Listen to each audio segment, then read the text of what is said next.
Hi all, this is a description of Subaru Forester Limited and some of the features that you can find within the vehicle. So I wanted to sort of show you on the left side of the steering wheel here on the underneath part of the dashboard. You're going to find the first button that is the lift gate, so you can press and hold to open the lift gate. You can press this button to turn off the steering responsive headlights. So as you start to steer the vehicle and your headlights are on, you'll notice that the headlights sort of adjust and move a little bit into the direction that you're steering. If you do not like that feature, you can turn it off. There's a button to set the memory height, and that's a whole explanation as to how you can set it. But notice at the top, there's a little white line.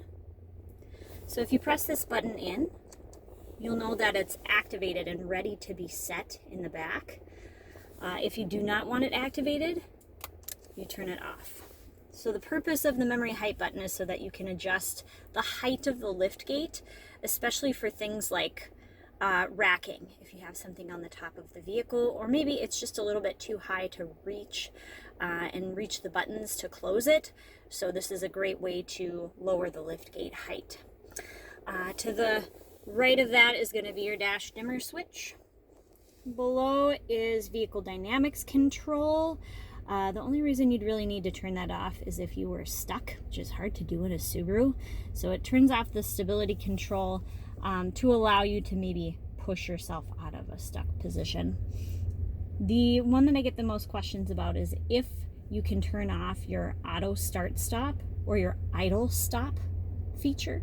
You can do that with this button here, the A with the circular arrow around it.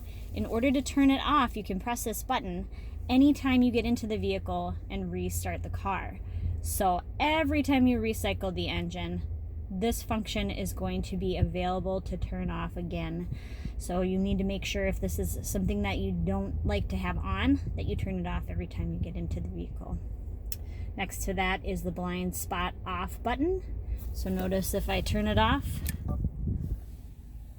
you'll see a little thing between the tachometer and speedometer telling you that the function is off. When I turn it back on, you'll notice that they illuminate just so that you know that the lights are working on your blind spot. And that's the introduction to a Limited Forester and some of the features that we have down here.